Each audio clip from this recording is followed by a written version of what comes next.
adolescentes sin supervisión de sus madres, padres, representantes o responsables. En este espacio se habla de la propiedad privada, del Estado de Derecho, de la economía de libre mercado. Se habla de principios y funciones de la libertad en todos los ámbitos de la vida nacional. Aquí se habla libertad. RCR presenta Aquí se habla libertad con Rocío Guijarro y Víctor Maldonado.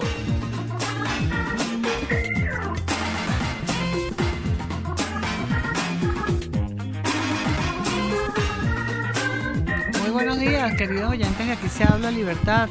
Hoy lunes 20 de mayo. Agradecemos a todos su audiencia y queremos también agradecer el estar aquí con ustedes el día de hoy, siempre en Aquí se habla libertad, a Jaime Nestares en la dirección general de la estación, en la gerencia de producción a Willy Zarcaya, en los controles César Arteaga, en la producción Kenger Jaramillo y Caterín. Y aquí estamos, Víctor Maldonado, que regresó de sus actividades académicas y está en persona, y Rocío Guijarro. Como siempre, amigos, queremos invitarlos a que nos sintonicen por rcr.tv, nuestro canal de YouTube, por TuneIn, que es el TuneIn, que pueden bajar la aplicación y les va a aparecer con el circulito de RCR 750, que ya la mayoría de la gente que nos escuchaba AM por esa decisión arbitraria de Conatel que nos la quitaron, pero que pronto volveremos, la han bajado y allí pueden perfectamente comunicarse con nosotros y escucharnos, y también por Periscope RCR 750. Bueno, Víctor, tenemos hoy dos invitados estupendos para analizar todo lo que está pasando en nuestro país, que a cada hora, cada minuto sucede algo. Así es. Bueno, buenos días, ¿cómo están a todos? Feliz de estar contigo aquí, Rocío, y de estar en casa. Pues sí, efectivamente. Bueno, estábamos corrigiendo algunos problemas de sonido, por si acaso no entendían las muecas que yo estaba haciendo por RCR, el canal de YouTube.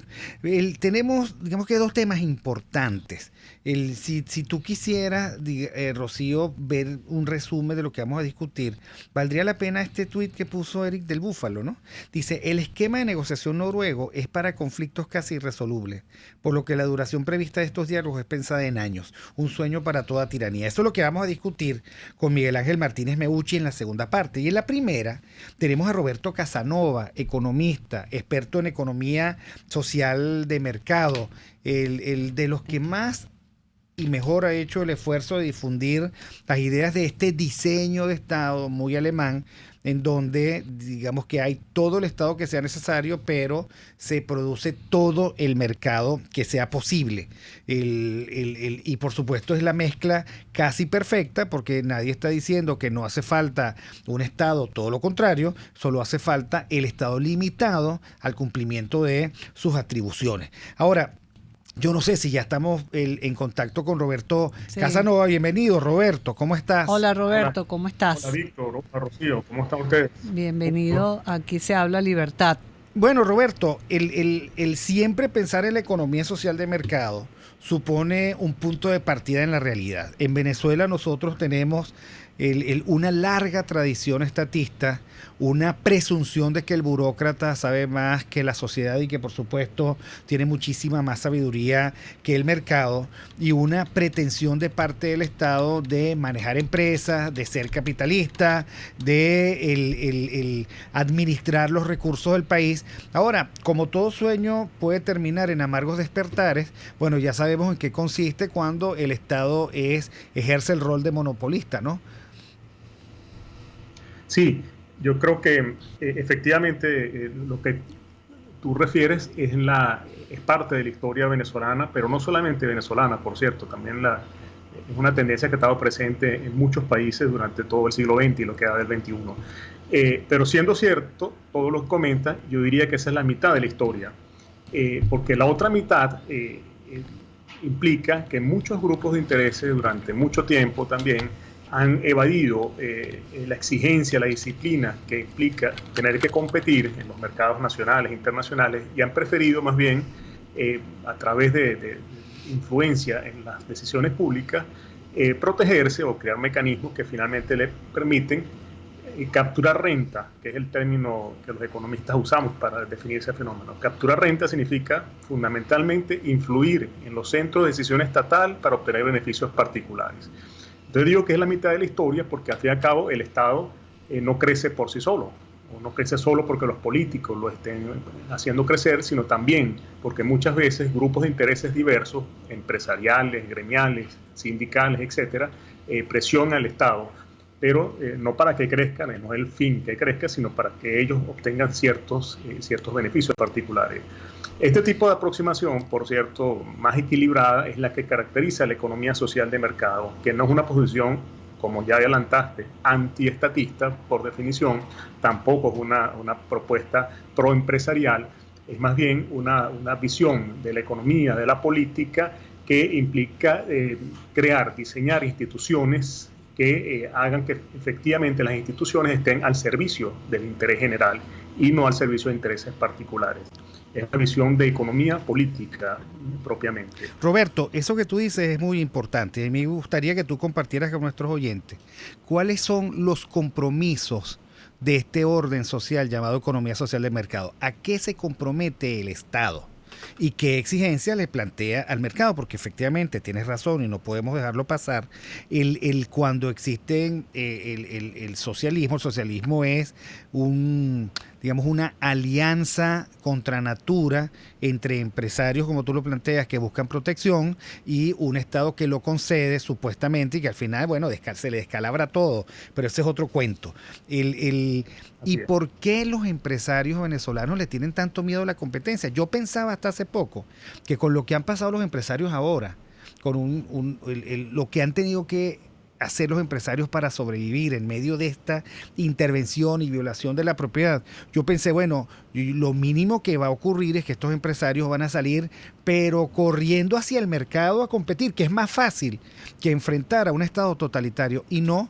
Uno se encuentra con que muchas propuestas empresariales en este momento son proteccionistas, algo así como que ahora quiero descansar, por favor dame protección, porque es que luché mucho y merezco, por lo tanto, que me des 3, 4, 5, 10 años para reponerme. Entonces, claro. A propósito de eso, Víctor, Roberto está siendo invitado precisamente a la instalación de la Asamblea de Consecomercio el miércoles a hablar de este tema, ¿no? Adelante, Roberto. Sí, yo creo que competir es siempre algo muy exigente. Yo no creo que a muchos empresarios les guste competir en Venezuela y me atrevería a decirlo a nivel mundial. Aquellos que tienen empresas, que hacen negocios, saben lo difícil que es mantenerse al día, estar compitiendo constantemente no solamente a través de los precios, mejorando tecnologías, innovando, a través de la publicidad. Es realmente exigente. Pero es la única manera en que realmente el sistema de mercado está al servicio de los consumidores. Porque en un sistema de competencia el principal beneficiario es el consumidor, no es el empresario.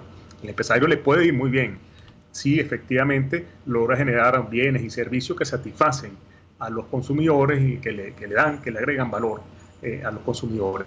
En este sentido, entonces, no es Venezuela, digamos, el único país donde los empresarios quieren protegerse de la competencia. Eso ha sido un fenómeno que ha acompañado a la historia de la economía en los últimos 2 siglos, incluso antes. La verdad es que es una historia muy larga. Ese esquema de convivencia entre factores políticos, factores empresariales, uno lo puede rastrear en Venezuela a 2 o 3 siglos tranquilamente atrás, guardando las distancias históricas, por supuesto. Pero lo que quiero decir entonces es que la economía social de mercado lo que promueve ante todo es la competencia. Es un sistema de mercado, pero no cualquier sistema de mercado, un sistema donde la competencia exista y le ponga esa presión constante entonces a los empresarios, a los emprendedores.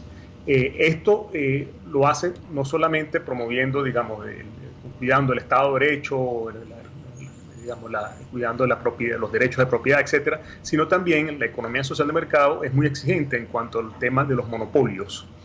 Esto es una diferencia, por cierto, una discusión entre liberales, entre la familia liberal, porque la economía social de mercado, en cierta forma, sí es intervencionista, pero para promover la competencia, lo cual parece una paradoja. El Estado, una de sus funciones es garantizar la competencia constantemente, la competencia nacional y por supuesto la apertura, la competencia a nivel internacional. Este es uno de los rasgos fundamentales de la economía social de mercado. Ahora, a mí me gustaría agregar otro elemento, ya que estamos hablando de esta doctrina, porque la economía social de mercado tiene atravesada la palabra social. Hasta ahora hemos hablado de lo de mercado, la competencia, el beneficio del consumidor que se persigue. Pero ¿por qué se le llama social? Bueno, fundamentalmente por dos razones. La primera es que esta perspectiva, esta doctrina, no considera la economía como un sistema aislado. Le da mucha importancia al proceso político que influye en la definición de las instituciones, de las políticas públicas. También da mucha importancia al sistema de cultura, al sistema cultural, un conjunto de creencias, de valores presentes en una sociedad. En definitiva, hace de la economía un sistema o un subsistema dentro del sistema más complejo de la sociedad. Pero la otra razón es que también la economía social de mercado le da mucha importancia a que las personas puedan desarrollar las capacidades productivas para insertarse en esta dinámica de competencia que he descrito antes. En este sentido, el concepto de subsidiariedad que acompaña la economía social de mercado es la base fundamental de una política social orientada a capacitar a las personas para que tengan justamente la oportunidad de insertarse en un sistema de economía libre y competitiva. Es una visión, como podrán ver, muy alejada de la tradicional política social asistencialista, que termina creando dependencia de las personas de la política estatal.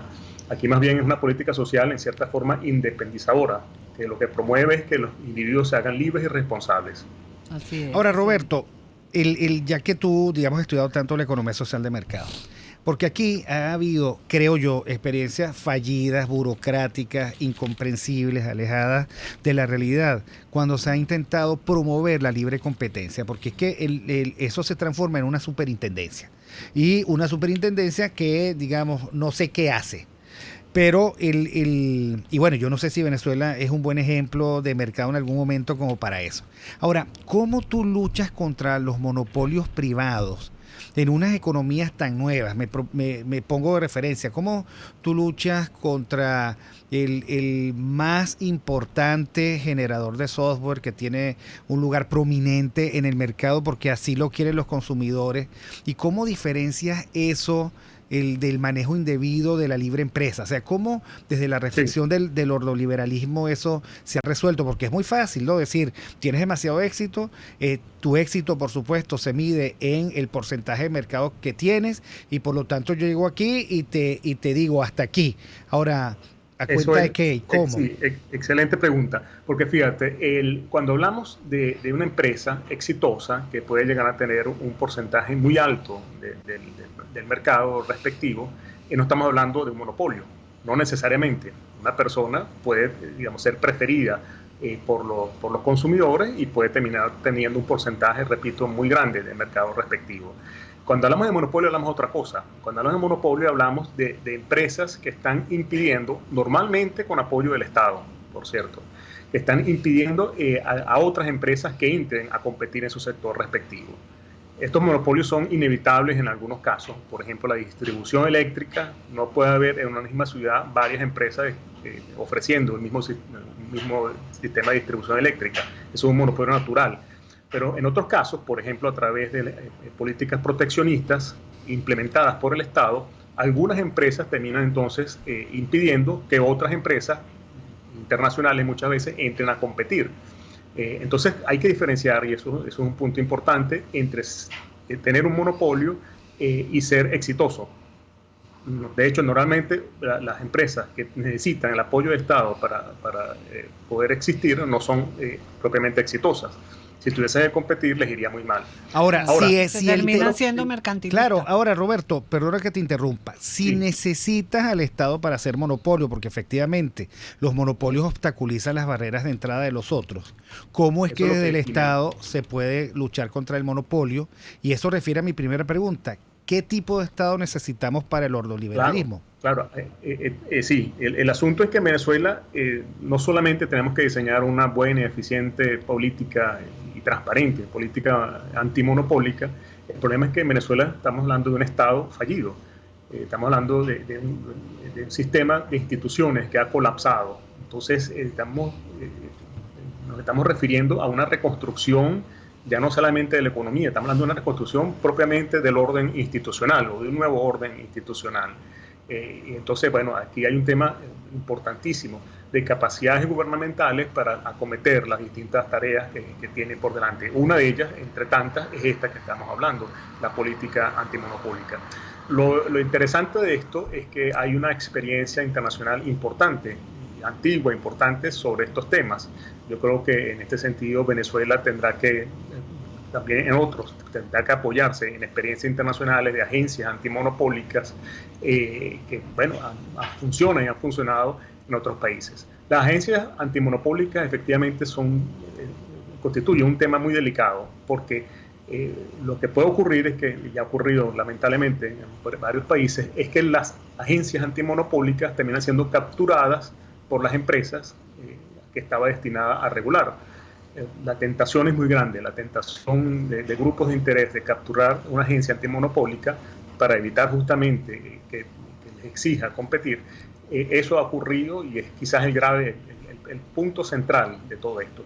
Eso es lo que ha llevado a algunos liberales, por cierto, a decir que es mejor no tener política antimonopólica, que aunque una empresa sea muy grande, incluso aunque esté impidiendo que otras entren, eso tarde o temprano las fuerzas de mercado lo terminarán eliminando.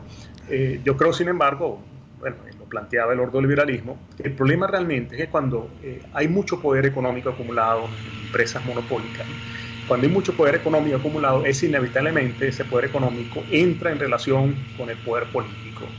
Y entonces la política antimonopólica, y esto puede parecer sorprendente, termina siendo una política no solo económica para promover la competencia, termina siendo también una política para mantener al margen la posibilidad de que el poder económico y político entre en conexión y termine creciendo y perjudicando finalmente al resto de la sociedad. Tiene esa dimensión también política. Por eso insisto que la economía social de mercado es economía política, no es una teoría económica secas, ¿no? Así es. Bueno, Roberto, gracias. No, vamos a la segunda. Vamos a la segunda. Lo que vamos es al corte, Roberto. Corte. Quédate ahí un ratico quédate ahí, Roberto, y ya volvemos. Es nacional e internacional. Aquí se habla libertad. Con Rocío Guijarro y Víctor Maldonado. Solo por rcr.tv, la radio que se ve. Sintonícenos a través de Periscope, @RCR750, la radio que se ve. Estar bien presentado, lucir bien, proyectar la imagen ideal de nosotros mismos nos brinda seguridad. Por eso en Perfumerías Las Villas contamos con todos los productos que necesitas para realzar tu personalidad, tu esencia, tu naturaleza. Perfumerías Las Villas, siempre hay una a tu lado. Perfumerías Las Villas, tu cómplice de felicidad en belleza cosmética y cuidado personal. Pan El Cedro es sándwich, perro caliente, hamburguesa, gallego, croissant, rallado, a semitas, bizcochos dulces o natural y las sabrosas Catalina. Elaborados en sus plantas de Caracas y Margarita por verdaderos artesanos con productos de primera calidad y al mejor precio del mercado nacional. Pídelo, prueba su frescura y calidad en Caracas al 0212-870-8626 y 0412-800-0733. En Margarita 0295-263-9099 y 0414-982-8488. Pan El Cedro, sabor, frescura y calidad. Ideas para alcanzar un país con libertad económica, democracia política y seguridad jurídica. Aquí se habla libertad. Con Rocío Guijarro y Víctor Maldonado. Solo por rcr.tv, la radio que se ve. Continuamos entonces en Aquí se habla libertad con Roberto Casanova y esta interesantísima conversación sobre lo que es la economía social de mercado, que al fin, Roberto, es la misma economía de mercado que uno dice, y lo social, como tú bien lo planteabas, pues tiene que ver con el tema de solidaridad, ética, subsidiariedad, que tiene que tener pues una economía donde la competencia y la soberanía del consumidor sean las bases, ¿no? Sí, sobre todo el tema de la subsidiariedad, insisto, que está muy orientado al desarrollo de capacidades productivas. Si hay quizás una palabra que permita articular la política económica y la política social desde la perspectiva de la economía social de mercado, es la palabra productividad. Justamente por un lado, la competencia, la exigencia de la competencia obliga a las empresas a ser cada vez más productivas y a ofrecer empleos entonces de mucha calidad, pero esos empleos de calidad solo pueden ser ocupados de luego si hay personas que han desarrollado sus capacidades productivas y pueden entonces asumir esos empleos y entrar finalmente empresas y trabajadores en un círculo virtuoso donde el aumento de la productividad producto de la competencia es la otra cara de la moneda, la cara de la moneda del aumento de las capacidades productivas a través de una política social basada en el concepto de la subsidiariedad. Sí, fíjate que además, ahora que tú decías eso, cómo ha cambiado a partir de la cuarta revolución industrial y la tecnología también el mercado de trabajo, ¿no? Y cómo cada vez el mercado es el que está funcionando en el mundo entero. ¿Estará Venezuela preparada, Roberto, para asumir todos estos cambios que la economía social de mercado, la economía de mercado han traído al mundo? Bueno, en este momento no lo está, obviamente, ¿no? Yo creo, sin embargo, que en Venezuela, dado los rezagos que hemos experimentado en los últimos años en materia tecnológica, en materia de inversión, infraestructura, etcétera, nosotros podemos vivir paradójicamente una situación que muchos países no podrán vivir, y es pasar directamente de viejas tecnologías a nuevas tecnologías. Eso se suele ilustrar con un ejemplo que fue real. En África, durante mucho tiempo, hubo países que por haberse quedado tan rezagados tecnológicamente, no tenían acceso a las telecomunicaciones y sobre todo al uso del teléfono a través del sistema tradicional. Bueno, no hizo falta, cuando esos países empezaron a crecer, no hizo falta que invirtiesen en ese tipo de tecnología, porque de una vez se montaron en la tecnología de los celulares, celular. Es un ejemplo, digamos, muy básico, pero te habla de las oportunidades que las innovaciones de los últimos años pueden darle a Venezuela, que no va a tener que hacer inversiones entonces en otras cosas, sino pasar directamente a la frontera de la inversión o de la tecnología en muchos ámbitos. Roberto, a mí me sigue llamando la atención porque creo que el quid de la cuestión es el rol del Estado. Tú dices, digamos, que el Estado subsidiario debería encargarse de generar capacidades productivas. Y por supuesto, me puse a pensar, bueno, el Estado ha intentado, el Estado venezolano, financiar cosas como comisiones de productividad, programas de desarrollo de proveedores, instituciones que poco a poco se iban como cristalizando y no lograban cumplir con su deber, porque yo creo que los que despliegan productividad son las empresas interesadas sometidas a competencia. O sea, lo digo porque me parece importante que tú compartas con nuestros oyentes qué experiencias tú has revisado en el mundo de carácter exitoso en el cual el Estado logra ser el socio de un tejido empresarial para el logro de la productividad y para, por supuesto, garantizar el bienestar a sus ciudadanos. Sí, en especial en el tema del desarrollo de las capacidades productivas, desde luego el sistema educativo es el principal instrumento, ¿no? En muchos países, desde luego, la educación en parte es pública o estatal y en parte es privada. Pero en países donde la economía social de mercado ha estado presente hace varias décadas, han surgido esquemas muy interesantes. Uno de ellos, por ejemplo, es el sistema de trabajo dual. Esto lo que significa fundamentalmente es que los jóvenes estudiantes pueden hacer pasantías dentro de empresas y estas pasantías forman parte de su proceso formativo y el Estado, desde luego, está como tercero, en algunos casos subsidiando la presencia de esos jóvenes formándose dentro de una empresa en particular. Es un esquema en el cual al final tú no estás creando una burocracia que se va a encargar entonces de este tema del desarrollo de las capacidades productivas. Lo que estás creando es un mecanismo de articulación entre el mercado de trabajo y las empresas, ¿no? Es un esquema interesante. Yo creo que en Venezuela perfectamente pudiera aplicarse además esto se justificaría por la destrucción institucional a lo que nos referíamos antes. Si vamos a esperar a reconstruir el sistema educativo y sobre todo las capacidades del Ministerio de Educación para administrar estas políticas, bueno, pasaría mucho tiempo. Creo que es preferible entonces buscar opciones como esta que les comento de trabajo dual. Ahora, otra, Roberto, ¿podrías compartir algún ejemplo de lucha efectiva y exitosa contra un monopolio para que nuestros oyentes puedan comprender, digamos, cómo es que se realiza eso dentro de una economía social de mercado? Ejemplos concretos, digamos, entre Europa y Estados Unidos hay casos interesantes.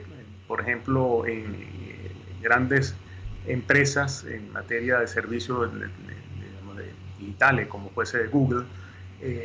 Google en Estados Unidos no tiene tanta presión como la tiene en Alemania o en Europa en general. En Google hay una presión constante para que Google termine en cierta forma abriéndose, en el sentido de no estar pretendiendo copar todos los ámbitos de la tecnología, de las telecomunicaciones, como de las comunicaciones digitales, como lo viene haciendo ahora. El tema, por ejemplo, del manejo de la información, un tema especialmente sensible en Europa. En Estados Unidos, como les digo, quizás no sea tan importante. Uno puede especular allí. Bueno, quizás las agencias antimonopólicas en Europa no han sido capturadas, como se evidencia quizás en algunos casos en Estados Unidos. Pero ese es el tipo de cosas, el tipo de discusiones que se dan en otros países. De todas maneras, yo creo que la mejor forma en la práctica de tener una política antimonopólica no es directamente atacando los monopolios, sino manteniendo abiertas las economías, es decir, esquemas no proteccionistas. Eso en la práctica ha terminado siendo mucho más poderoso para garantizar la competencia al interior de un país. No garantizarle un mercado cautivo protegido a empresas nacionales, sino obligarlas a tener que competir con empresas internacionales que entrarían en condiciones de igualdad. Ahora, ¿qué hay que quitarle a este capitalismo de Estado venezolano para que pueda garantizar la libre competencia? Porque en este momento, por supuesto, el Estado venezolano es dueño de casi cualquier cosa, pero parece ser que no se quiere debatir el que el Estado se desprenda, por ejemplo, de PDVSA, que es la expresión del monopolio de la explotación de recursos. Estatal, efectivamente. Y ese es el peor tipo de monopolio, por cierto, porque un monopolio privado sería controlable por el Estado, con una buena política antimonopólica. Pero ¿qué ocurre cuando el Estado mismo es el que tiene el monopolio? ¿Quién lo controla él? Efectivamente, yo creo que PDVSA sigue siendo un tabú, pero no hay ninguna razón para que PDVSA sea una empresa privada. Ahora, entrar a esa discusión, yo por razones políticas, ya de conveniencia política, uno pudiera considerarlo. Yo creo que al fin y al cabo PDVSA, y lo digo con dolor, ¿no? PDVSA ha sido ya prácticamente destruida, y aquí lo importante es que se abra el sector de hidrocarburos a la competencia internacional. Si PDVSA es recuperable y siendo estatal todavía puede entrar a un esquema de competencia con otras empresas, bueno, bienvenido. Pero yo no creo que sea el caso ya. Yo creo que el desafío que tenemos en Venezuela es pensar en la apertura del sistema petrolero y promover una competencia activa dentro de ese sector. PDVSA lamentablemente se ha convertido ya en un tema menor. PDVSA tendrá que ser sustituida, ya se verá qué hay que hacer, pero la capacidad destructiva de este régimen en PDVSA tiene un ejemplo terrible. Bueno, muchísimas gracias, Roberto. La verdad es que hoy estuviste especialmente lúcido y brillante. No, así siempre que, está. Y además, bueno, Roberto va a estar en la Asamblea de Consecomercio el próximo miércoles 22 exponiendo sobre estos temas. Okay. La gente que esté interesada, pues en consecomercio.org puede buscar información. Gracias. @roca023. Víctor, que yo no quiero monopolizar los chistes, pero ese chiste es mío, ¿viste? Es decirle a alguien que estás extrañamente lúcido. Claro, por no, eso. Yo no dije extrañamente, dije especialmente lúcido y brillante. Por eso lo dijo. Nada de extrañamente. Tú eres un hombre lúcido y brillante, pero hoy estuviste especialmente lúcido y brillante. Y después tenemos que invitar a Roberto para otro programa para hablar del tema de bifurcación. Pues, pero te diste cuenta que Rocío lo único que hace es hacerte propaganda, que si hoy en Consecomercio, mañana no sé. El libro bueno, vamos a hablar de los dos libros de Roberto. Bifurcación, monopolio. El neocomunismo. Neocomunismo o libertad. O libertad, y el que habla de la economía social de mercado para los oyentes que quieran. El que estoy trabajando ahora, Rocío. Exacto. Ensayos para la reconstrucción. Muchísimas gracias a Roberto Casanova. Roberto. Aquí nos están haciendo señas. Roberto, esta es tu casa, abierto para ti. Creo que todos tenemos que aprender muchísimo sobre tus reflexiones y nosotros vamos al corte. Aquí se debaten temas de interés nacional e internacional. Aquí se habla libertad. Con Rocío Guijarro y Víctor Maldonado. Solo por rcr.tv, la radio que se ve. Puedes seguirnos en nuestras redes sociales. En Twitter, @RCR750, la radio que se ve. Informe RCR presenta titulares. En España detienen a 4 personas al allanar las oficinas del ex embajador de ese país en Venezuela, Raúl Borodo, en el contexto de una investigación relacionada con blanqueo de capitales. El diputado Robert Alcalá lamentó el nuevo naufragio registrado el pasado jueves de un peñero que partió de Güiria, Estado Sucre, rumbo a Trinidad y Tobago, con 29 personas a bordo, de las cuales solo una ha sido rescatada. Mira, sí es inaudito que, luego le ocurrieron los hechos del 23 de abril, donde naufragó aquel bote que está en curso en un tema de trata de blancas. Bueno, aquí las autoridades no hayan tomado ningún tipo de previsiones, y el día 16, el jueves 16, el pasado jueves 16, partió otro bote, la embarcación Ana Julia, de aproximadamente 10 metros, esta vez no un bote de madera, pero un bote tipo peñero de fibra de vidrio, con destino a Trinidad. Presumiblemente partió con 9 pasajeros desde el puerto de Güiria, pero embarcaría otros para completar 29 en el trayecto hacia Trinidad. Se desconoce el paradero de la embarcación. Hay lamentablemente 28 personas desaparecidas, producto de que el ciudadano Alberto Abreu, presuntamente el capitán de ese bote, fue rescatado el viernes 17 en horas de la tarde por un buque que iba de Trinidad hacia Granada, cerca de las plataformas de gas del campo Ibisco, que es un campo de gas que se encuentra en alta mar entre Trinidad y Venezuela. Ese ciudadano se encuentra, ya hemos confirmado, se encuentra hospitalizado en Granada, pero de manera estable, se estaba deshidratado y lo rescató esta embarcación. Funcionario de la Policía Nacional fue asesinado este lunes en Caucahuita. En internacionales, en Estados Unidos, saldo de un hombre muerto deja tiroteo en las afueras de una mezquita de Tampa. Y en los deportes, el estadounidense Brooks Koepka se convirtió en el nuevo líder del ranking mundial de golf. 11:36. Continúen con Aquí se habla libertad.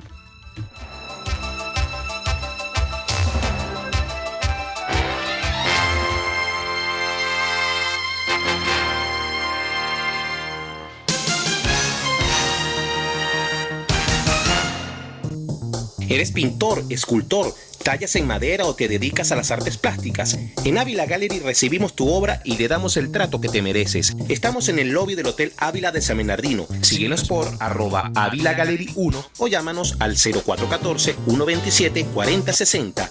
Ávila Gallery, tu centro de arte moderno. RCR 750 AM.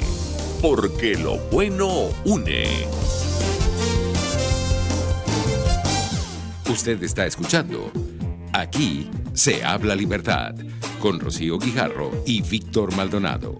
Síganos en Twitter y Periscope, @RCR750, la radio que se ve.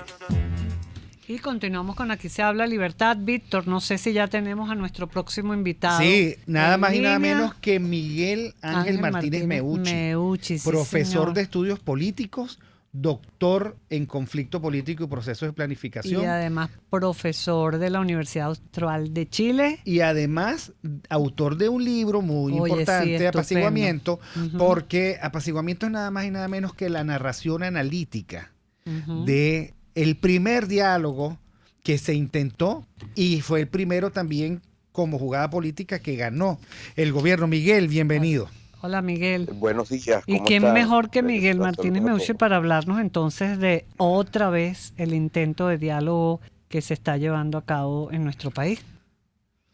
Efectivamente, porque es algo, digamos, una tentativa recurrente Y es llamativo que, bueno, mientras Chávez estuvo vivo y fue presidente, hubo un gran proceso de diálogo y negociación, que es el que describía Víctor, que está en mi libro, pero en cambio con Maduro, que ha estado menos tiempo en el poder, sin embargo ha habido una proliferación de estos procesos o de estas tentativas de diálogo.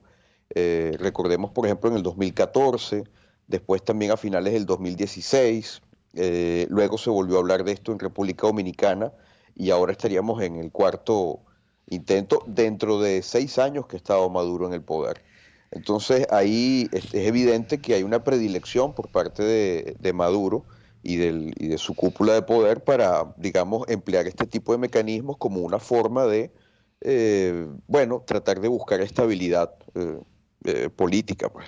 Ahora, Miguel, una pregunta técnica. ¿Jorge Rodríguez estuvo en el primer diálogo? Jorge Rodríguez fue designado como uno de los miembros, o sea, como consecuencia de uno de los acuerdos del proceso de negociación y acuerdos de aquella oportunidad, fue designado miembro del CNE. Era uno, en aquel momento, como una de las conclusiones del diálogo era que había, y ese era un punto de honor que estableció Chávez, es que había que remover toda la directiva del Consejo Nacional Electoral. Entonces ahí vinieron varias negociaciones por las cuales se establecieron supuestamente 2 miembros chavistas, entre los cuales estaba Jorge Rodríguez, 2 miembros de la oposición, que eran 2 personas de Acción Democrática, y un 5º miembro supuestamente imparcial, que era Carrasquero, pero que en la práctica se demostró ser una persona totalmente adepta al oficialismo. Entonces él tuvo ese papel y luego va a ser fundamental en la manera en que se desempeñó el CNE en la ruta al referéndum revocatorio, que fue ciertamente muy polémica. Recordemos todo aquello de las firmas planas y una cantidad de procesos por los cuales la elección, desde el momento en que se firma el acuerdo se firma en mayo del 2013 y el referéndum revocatorio se realiza en agosto del 2014. Sí, exacto. O sea, lo que tenía que ser una solución electoral inmediata se demoró más de un año. Y los diálogos se demoraron casi un año también.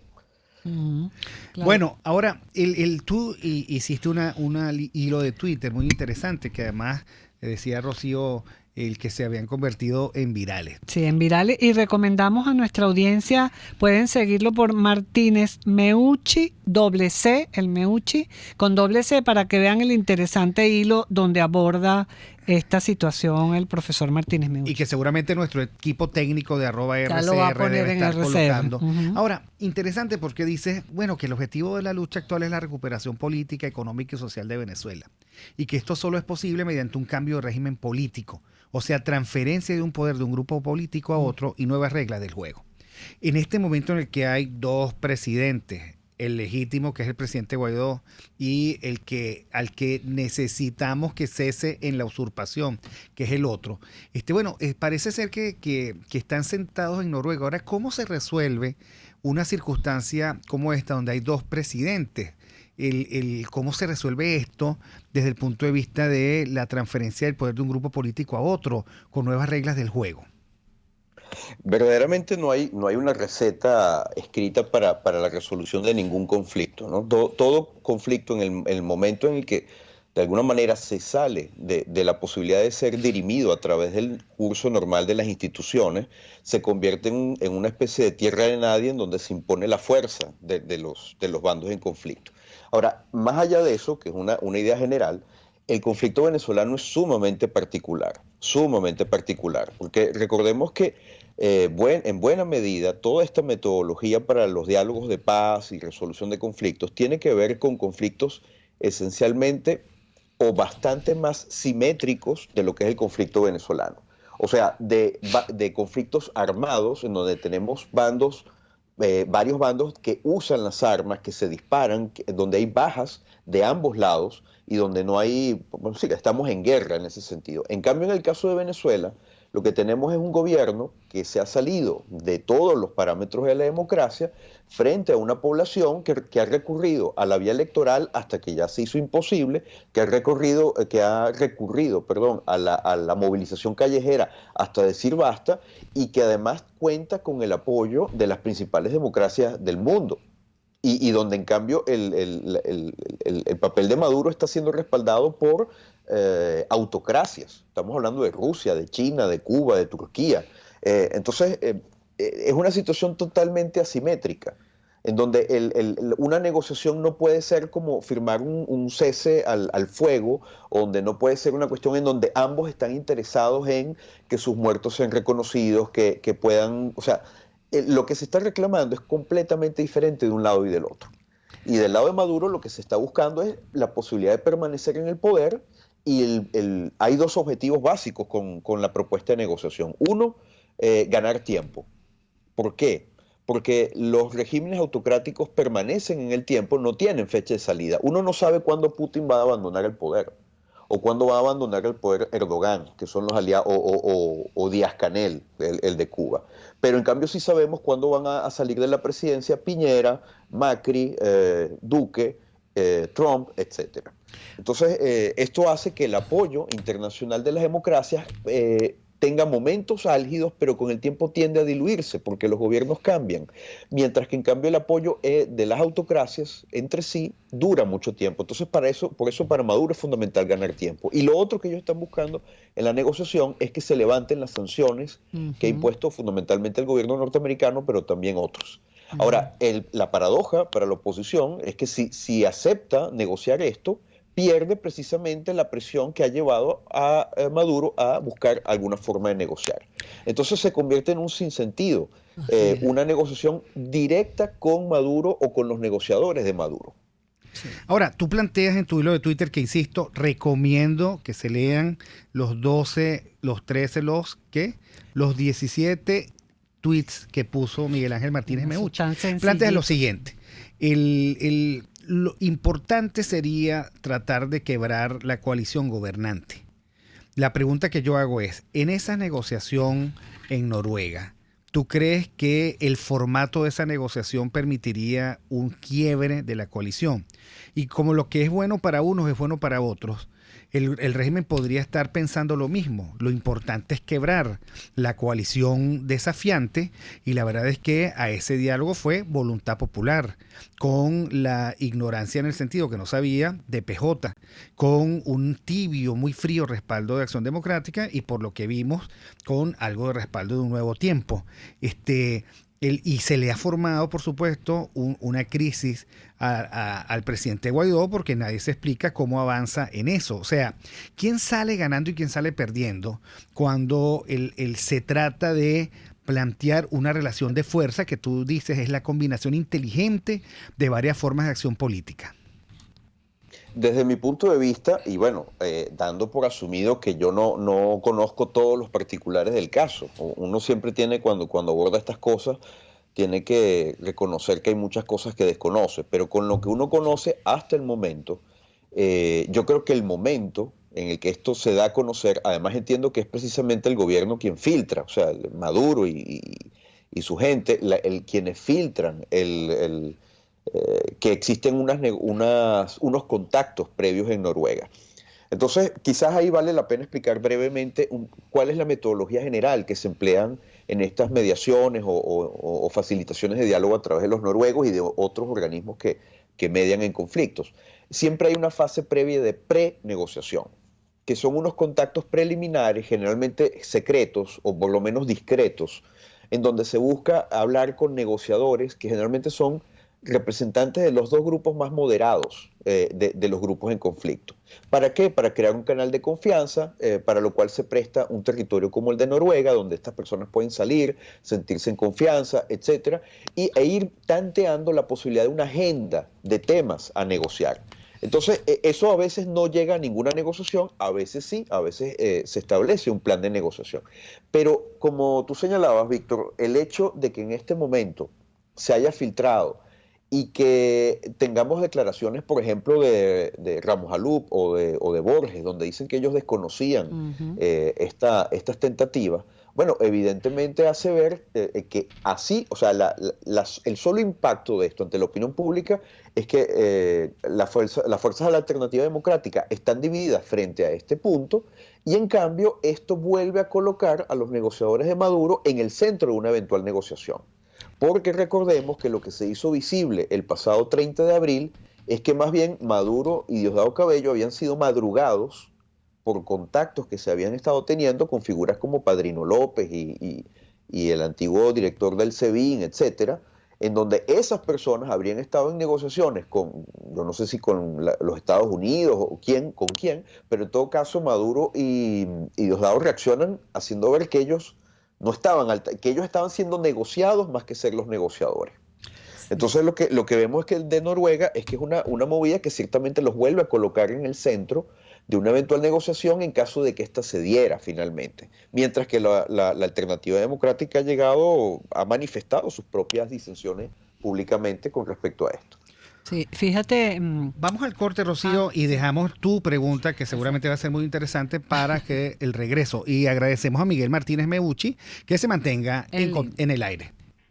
Aquí se debaten temas de interés nacional e internacional. Aquí se habla libertad, con Rocío Guijarro y Víctor Maldonado. Solo por rcr.tv, la radio que se ve.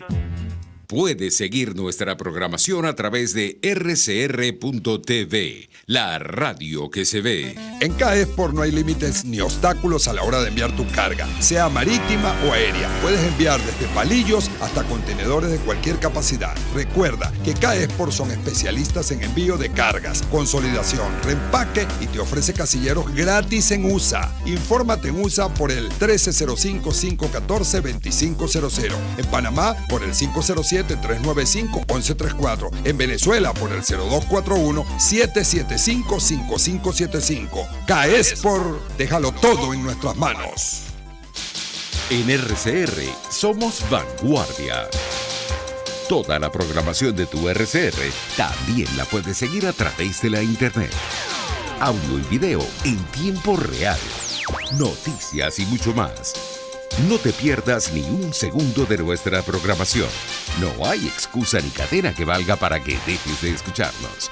Ingresa a rcr.tv, la radio que se ve. Ideas para alcanzar un país con libertad económica, democracia política y seguridad jurídica. Aquí se habla libertad, con Rocío Guijarro y Víctor Maldonado. Solo por rcr.tv, la radio que se ve. Continuamos con Aquí se habla libertad y el profesor Miguel Ángel Martínez Meucci. Interesantísima su conversación sobre el tema de las negociaciones. Además, no sé, Miguel Ángel, si viste ese artículo de Moisés Naín, donde dice que estas negociaciones siempre han sido un punto y una ganancia para el gobierno y debilidad para la oposición, ¿no? En todo lo que, bueno, tú comentas y está ahí reflejado en el hilo. Si no hay el quiebre de la coalición dominante, de nada se está negociando. Y le estaba comentando a Víctor, con relación a lo que tú hablabas de conflicto armado, que me llegó un comunicado de una editorial que nosotros traemos libros de España, donde la gente del seguro de carga les dijo que no podían venir a Venezuela ni asegurar ninguna carga porque aquí en Venezuela había un conflicto armado, ¿no? Entonces es bueno que nuestra audiencia sepa y que tú le expliques un poquito qué significa un conflicto armado, porque aquí no hay un conflicto armado. Nosotros no estamos en un frente disparándole al otro ni el otro prácticamente, ¿no? Que eso es lo que significa una guerra, como Siria, pues. Efectivamente, o sea, digamos que haya situaciones en donde se usan las armas, etcétera.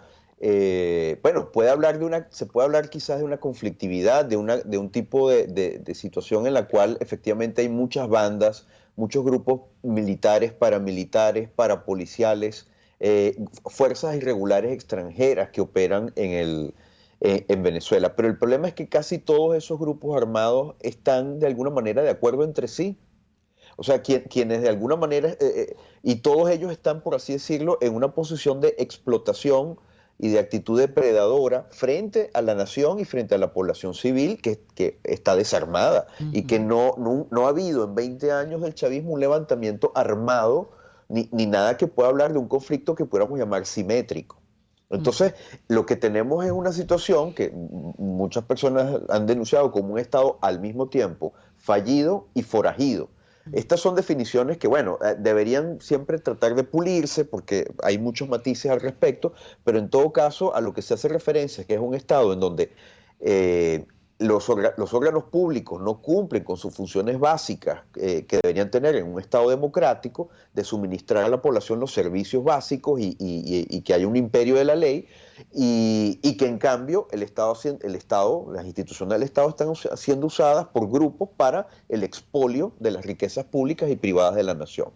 Entonces, claro, no es una situación convencional, no es un estado de guerra en términos convencionales, sino más bien una situación que además ha generado una emergencia humanitaria compleja que para poder ser debidamente atendida requiere un cambio de régimen político.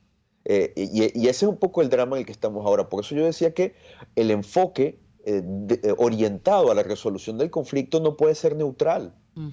Porque precisamente es absolutamente desigual el tipo de conflicto que tenemos, es asimétrico. Entonces debe estar a favor del restablecimiento de la democracia, y eso en las condiciones actuales quiere decir ponerse del lado de los demócratas. Sí, pero además hay otra cosa que tú pones muy bien en tu hilo de tweet, y es que debe esto estar insertado en un curso estratégico. Y debe, por supuesto, tener bien claro quién es el que tienes por delante. Tú dices un sistema totalitario, efectivamente. Ahora, como se quiere hacer ver, porque parte del problema de las oposiciones que tenemos es que las oposiciones en lo que deciden algo tratan de convertirlo en dogma. Y ahora los que están en desacuerdo con nosotros son enemigos de la patria. Todos los que adviertan que pareciera ser que por allí no va el camino, terminan siendo en aquellos que quieren perturbarle la agenda al presidente Guaidó, y no necesariamente es así. Cada quien con sus énfasis y con su forma de ser, lo que está es advirtiendo, mira, todo eso que tú estás planteando, el tiempo que no tienes, que estás perdiendo, lo estás apostando a algo que no logra la ruptura, no logra el quiebre de la coalición totalitaria que estás enfrentando. Y eso, por supuesto, lo que tiene a la gente un poco impactada. Bueno, ¿para dónde vamos por este proceso que promete ser largo, impreciso, que se ha intentado antes y no ha resultado? Efectivamente, o sea, y por eso ahí yo creo que es importante no satanizar las cosas de buenas a primeras, sino examinarlas y ver un poco, bueno, qué tiene sentido y qué no tiene sentido. Entonces creo que es muy importante recuperar instancias en las cuales las cosas se puedan debatir y que se puedan, en diversos ámbitos, unos más públicos, otros quizás menos públicos, más estratégicos, pero sí es importante que exista la posibilidad de analizar las cosas y de ver los porqués, porque lamentablemente como consecuencia de esta situación hay, digamos, como grupos de opinión que funcionan como compartimentos estancos. Y yo creo que no, yo creo que tiene que haber la posibilidad de que cada asunto de una agenda estratégica pueda ser debatido y ver un poco cuál es la solidez de los planteamientos. Entonces, bueno, yo por ejemplo, sobre estos contactos, uno no puede satanizar el diálogo en sí. La pregunta es, ¿para qué es el diálogo? ¿Quién es el que va a dialogar? ¿Cuál es la agenda? O sea, ¿qué se está buscando? ¿Cuáles son los tiempos en los que estamos? Entonces, cuando uno empieza a desmenuzar las cosas, es donde puede tener una crítica que efectivamente te va mostrando, bueno, que hay cosas que se pueden mejorar. Y lo que señalabas tú, todo esto tiene que estar en función de un planteamiento estratégico. El objetivo estratégico es el cambio de régimen. Y dentro del cambio de régimen, las negociaciones son una de las herramientas que pueden ser empleadas si son correctamente diseñadas y si funcionan de acuerdo, si sirven al objetivo estratégico. El diálogo no es en sí mismo un objetivo estratégico en estas condiciones, porque no estamos en democracia.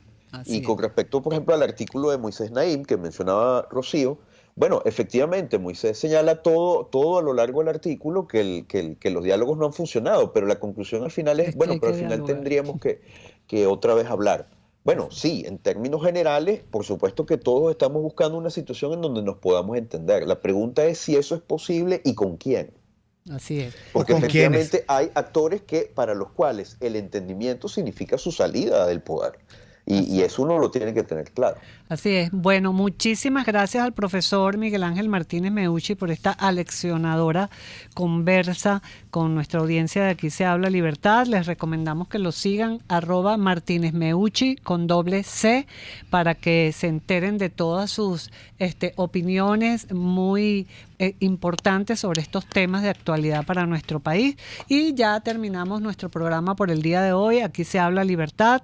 Queremos agradecer en la Dirección General de la Estación a Jaime Nestares, en la gerencia de producción a Willy Cercaya, en la producción Kenger Jaramillo y en los controles César Arteaga. Bueno, nos vemos el próximo miércoles. RCR presentó Aquí se habla libertad, con Rocío Guijarro y Víctor Maldonado. Solo por RCR 750 AM y rcr.tv. En Twitter y Periscope, @RCR750. La radio que se ve.